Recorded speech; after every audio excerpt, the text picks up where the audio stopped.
Hi friends, welcome back to jobs explain. ಸ್ನೇಹಿತರೆ, ನೀವು ಪದವಿಯಲ್ಲಿ pass ಆಗಿದ್ದೀರಾ? ಆಗಿದ್ದರೆ ಯಾವುದೇ ಕಾರಣಕ್ಕೂ ಈ ವಿಡಿಯೋ ಮಿಸ್ ಮಾಡಿಕೊಳ್ಳಬೇಡಿ. ವಿಮಾನ ನಿಲ್ದಾಣ ಪ್ರಾಧಿಕಾರ ಇಲಾಖೆಯಲ್ಲಿ ಖಾಲಿ ಇರುವ ಅಪ್ರೆಂಟಿಸ್ ಹುದ್ದೆಗಳಿಗೆ ಅರ್ಜಿ ಆಹ್ವಾನಿಸಲಾಗಿದೆ. ಈ ಹುದ್ದೆಗಳಿಗೆ ಯಾವುದೇ ರೀತಿಯ ಲಿಖಿತ ಪರೀಕ್ಷೆ ಇರುವುದಿಲ್ಲ. ನೇರ ನೇಮಕಾತಿ ಮೂಲಕ ಆಯ್ಕೆ ಮಾಡಿಕೊಳ್ಳಲಾಗುತ್ತದೆ. ಆಯ್ಕೆಯಾದ ಅಭ್ಯರ್ಥಿಗಳಿಗೆ ಮಾಸಿಕವಾಗಿ 15,000 ರೂಪಾಯಿ ಸಂಬಳ ಸಹ ನಿಗದಿಪಡಿಸಲಾಗಿದೆ. ಆದ್ದರಿಂದ ಯಾರೂ ಸಹ ಈ ಒಂದು ಅವಕಾಶವನ್ನು ಮಿಸ್ ಮಾಡಿಕೊಳ್ಳಬೇಡಿ. ಅಪ್ರೆಂಟಿಸ್ ಹುದ್ದೆಗಳಿಗೆ ಸಂಬಂಧಿಸಿದ ಇನ್ನಷ್ಟು ಹೆಚ್ಚಿನ ಮಾಹಿತಿಯಾದ ಆಯ್ಕೆ ವಿಧಾನದ ವಿವರಣೆ, ಅರ್ಜಿಯನ್ನು ಹೇಗೆ ಸಲ್ಲಿಸುವುದು ಹಾಗೂ ಬೇಕಾಗುವ ಪ್ರಮುಖ ದಾಖಲಾತಿಗಳ ಬಗ್ಗೆ ಸಂಪೂರ್ಣವಾದ ಮಾಹಿತಿಯನ್ನು ತಿಳಿಸಿಕೊಡ್ತೇನೆ. ಯಾರೂ ಸಹ ಈ ವಿಡಿಯೋ ಸ್ಕಿಪ್ ಮಾಡದೆ ಕೊನೆವರೆಗೂ ನೋಡಿ.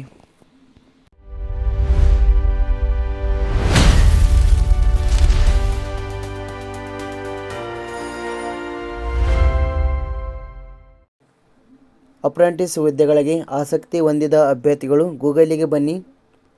ಇಲ್ಲಿ ನೀವು ಜಾಬ್ಸ್ ಎಕ್ಸ್ಪ್ಲೇನ್ ಟೈಪ್ ಮಾಡಿ. ಇಲ್ಲಿ ಬರುವಂಥ ವೆಬ್ಸೈಟ್ ಮೇಲೆ ಕ್ಲಿಕ್ ಮಾಡಿಕೊಳ್ಳಿ. ನಂತರ ಇಲ್ಲಿ ವಿಮಾನ ನಿಲ್ದಾಣ ಪ್ರಾಧಿಕಾರ ನೇಮಕ ಎಂಬ ಈ ಒಂದು ಲೇಖನ ಮೇಲೆ ಕ್ಲಿಕ್ ಮಾಡಿಕೊಳ್ಳಿ. ಕೆಳಗಡೆ ಬನ್ನಿ. ನೇಮಕಾತಿ ಇಲಾಖೆ ಹೆಸರು ಭಾರತೀಯ ವಿಮಾನ ನಿಲ್ದಾಣ ಪ್ರಾಧಿಕಾರ.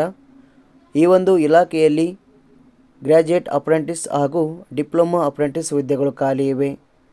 ಒಟ್ಟು ಇಲ್ಲಿ 36 ಹುದ್ದೆಗಳು ಖಾಲಿ ಇವೆ. ಉದ್ಯೋಗ ಸ್ಥಳ ಬಂದು ಮುಂಬೈ, ಕೊಲ್ಲಾಪುರ, ಗೊಂಡಿಯಾ, ಸೊಲ್ಲಾಪುರ ಮಹಾರಾಷ್ಟ್ರ, ಜಾಮ್ನಗರ, ಕಾಂಡ್ಲಾ, ಭುಜ್, ಪೋರ್ಬಂದರ್ ಗುಜರಾತ್, ಜಬ್ಬಲ್ಪುರ ಮಧ್ಯಪ್ರದೇಶ್, ದಮನ್ ಹಾಗೂ ದಿಯು. ವೇತನ ಶ್ರೇಣಿ 12,000ದಿಂದ 15,000 ರೂಪಾಯಿ ಸಂಬಳ ಸಹ ಇಲ್ಲಿರುತ್ತದೆ.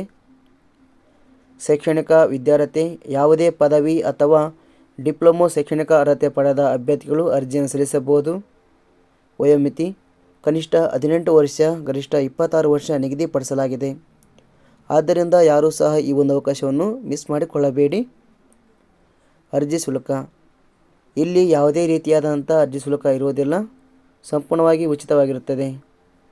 ಆಯ್ಕೆ ವಿಧಾನ: ಅರ್ಜಿ ಸಲ್ಲಿಸಿದ ಅಭ್ಯರ್ಥಿಗಳನ್ನು ಸಂದರ್ಶನ ಹಾಗೂ ದಾಖಲಾತಿ ಪರಿಶೀಲನೆ ಆಧಾರದ ಮೇಲೆ ನೇಮಕಾತಿ ಇರುತ್ತದೆ. ಅರ್ಜಿ ಸಲ್ಲಿಸುವ ವಿಧಾನ: ಆಸಕ್ತಿ ಮತ್ತು ಅರ್ಹತೆ ಪಡೆದ ಅಭ್ಯರ್ಥಿಗಳು ಅರ್ಜಿಯನ್ನು ಆನ್ಲೈನ್ ಮೂಲಕ ಸಲ್ಲಿಸಬೇಕು. ಪ್ರಮುಖ ದಿನಾಂಕಗಳು ಹಾಗೂ ಪ್ರಮುಖ ಲಿಂಕ್ಗಳು: ಅರ್ಜಿ ಸಲ್ಲಿಕೆ ಆರಂಭದ ದಿನಾಂಕ 12/8/2026 ಆಗಿದೆ. ಕೊನೆಯ ದಿನಾಂಕ 30/9/2026 ಆಗಿದೆ. ಆಸಕ್ತಿ ಹೊಂದಿದ ಅಭ್ಯರ್ಥಿಗಳು ಅರ್ಜಿಯನ್ನು ಸಲ್ಲಿಸಲು ಇಲ್ಲಿ ಇರುವಂಥ ಅಪ್ಲೈ ಲಿಂಕ್ ಮೇಲೆ ಕ್ಲಿಕ್ ಮಾಡಿಕೊಳ್ಳಿ. ಇಲ್ಲಿಂದಲೇ ನೀವು ಅರ್ಜಿಯನ್ನು ಸಲ್ಲಿಸಬಹುದು. ಹಾಗೂ ನಿಮಗೆ ಹೆಚ್ಚಿನ ಮಾಹಿತಿ ಬೇಕಾದಲ್ಲಿ ಕೆಳಗಡೆ ಇರುವಂಥ ನೋಟಿಫಿಕೇಷನ್ ಲಿಂಕ್ ಮೇಲೆ ಕ್ಲಿಕ್ ಮಾಡಿಕೊಳ್ಳಿ. ಇದಕ್ಕೆ ಸಂಬಂಧಿಸಿದ ಒಂದು PDF ಇರುತ್ತೆ, ಅದನ್ನು ನೀವು ಓಪನ್ ಮಾಡಿ. ಇಲ್ಲಿ ಸಂಪೂರ್ಣವಾದ ಮಾಹಿತಿಯನ್ನು ವಿವರಿಸಲಾಗಿರ್ತದೆ. ಉದಾಹರಣೆಗೆ ಹುದ್ದೆಗಳ ಹೆಸರು, ವೇತನ ಶ್ರೇಣಿ, ಅದಕ್ಕೆ ಸಂಬಂಧಿಸಿದ ಶೈಕ್ಷಣಿಕ ಅರ್ಹತೆ ಹಾಗೂ ಉದ್ಯೋಗ ಸ್ಥಳ ಮತ್ತು ಅರ್ಜಿಯನ್ನು ಹೇಗೆ ಸಲ್ಲಿಸುವುದು, ಇದರಲ್ಲಿ ಸಂಪೂರ್ಣವಾದ ಮಾಹಿತಿಯನ್ನು ವಿವರಿಸಲಾಗುತ್ತದೆ. ಇದನ್ನು ನೀವು ಒಂದು ಬಾರಿ ಪೂರ್ತಿಯಾಗಿ ಓದಿಕೊಂಡು ಅರ್ಜಿಯನ್ನು ಸಲ್ಲಿಸಿ. ನಾವು ನೀಡಿರುವ ಈ ಉದ್ಯೋಗದ ಮಾಹಿತಿಯು ಇಷ್ಟವಾದರೆ ಲೈಕ್ ಮಾಡಿ. ಆದಷ್ಟು ಈ ಮಾಹಿತಿ ಎಲ್ಲರಿಗೂ ಶೇರ್ ಮಾಡಿ. ಧನ್ಯವಾದಗಳು.